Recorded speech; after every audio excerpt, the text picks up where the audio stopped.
Bienvenue. On va parler aujourd'hui d'une sorte de danse chimique, silencieuse, qui se passe juste sous nos yeux et qui transforme le monde. C'est l'histoire de la rencontre entre le métal et l'air.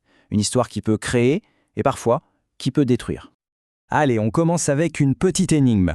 Qu'est-ce qu'un clou tout rouillé, une vieille pièce de monnaie qui a perdu son éclat et une canette en alu devenue toute mate ont en commun? On pourrait penser qu'ils sont juste vieux, abîmés par le temps, mais en fait, pas du tout. Ils partagent un secret chimique. Et ce secret, c'est une réaction chimique. Une force à la fois super puissante et très discrète qui se produit en permanence, partout autour de nous.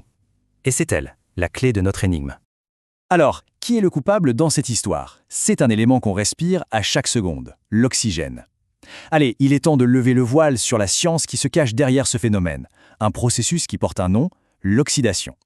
Alors l'oxydation, c'est quoi exactement? En fait, ça c'est simple. C'est quand une substance, dans notre cas un métal, se combine avec des atomes d'oxygène. Et de cette union va naître une toute nouvelle substance, ce qu'on appelle un oxyde. C'est l'idée centrale à retenir. Concrètement, comment ça se passe? C'est un processus en 3 temps. D'abord, la surface du métal entre en contact avec l'oxygène qui est dans l'air. Ensuite, une réaction s'enclenche entre les atomes du métal et ceux de l'oxygène. Et enfin, le résultat de cette réaction, c'est la formation d'un nouveau composé, l'oxyde métallique, qui vient recouvrir le métal. Bon, maintenant passons à notre premier cas d'étude, le plus connu de tous, évidemment. On ouvre le dossier de la rouille avec notre premier suspect, le fer. Voilà la recette chimique pour fabriquer de la rouille. C'est un peu comme en cuisine, hein. On prend 4 atomes de fer, on les mélange avec 3 molécules d'oxygène et hop, qu'est-ce qu'on obtient? 2 molécules d'oxyde de fer. C'est cette formule, et pas une autre, qui est à l'œuvre à chaque fois qu'un objet en fer rouille. Et cet oxyde de fer, tout le monde le connaît. C'est cette substance un peu rougeâtre, friable, qui s'effrite sous les doigts. Bref, ce qu'on appelle tout simplement la rouille. La formule chimique un peu abstraite qu'on vient de voir se matérialise en cette substance bien réelle. Mais attention, il n'y a pas que le fer qui s'oxyde. D'autres métaux réagissent aussi avec l'air, mais pas toujours de la même façon. C'est le moment d'ouvrir nos 2 autres dossiers, le cuivre et l'aluminium. Pour le cuivre, par exemple, la recette est un peu différente. Il nous faut 2 atomes de cuivre et une seule molécule d'oxygène, et ça nous donne 2 molécules d'oxyde de cuivre. Le résultat visible, c'est cette fameuse couche un peu terne, parfois verdâtre, qu'on voit sur les vieilles pièces de monnaie ou les statues en bronze. Et maintenant, le cas fascinant de l'aluminium. Regardez bien le titre. La recette de la protection. La formule, pourtant, elle ressemble à celle du fer.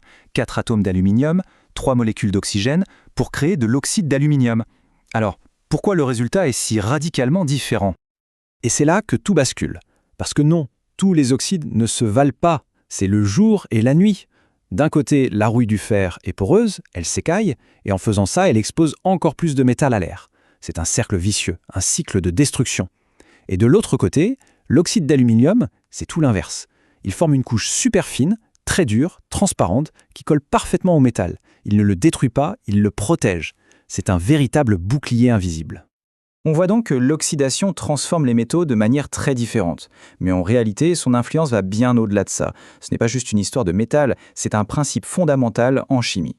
En fait, quand on y pense, l'oxydation est littéralement partout. C'est une pomme coupée qui brunit à l'air libre.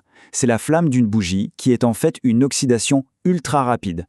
C'est même ce qui se passe à l'intérieur de nos cellules quand notre corps utilise l'oxygène pour brûler des nutriments et produire de l'énergie. Ou encore un vin qui s'abîme quand on le laisse ouvert. C'est aussi de l'oxydation. Et ce qui est assez fou, c'est que tout ce qu'on vient de voir, de la destruction d'un clou à la protection d'une canette en alu, tout ça s'explique par seulement 3 petites équations chimiques. 3 recettes qui décrivent des transformations qu'on voit tous les jours. Ça nous amène à une idée assez puissante finalement. Ce sont ces réactions chimiques invisibles, celles du quotidien, qui se passent à l'échelle de l'atoll, qui sculptent et définissent le monde bien réel, bien visible, qui nous entoure.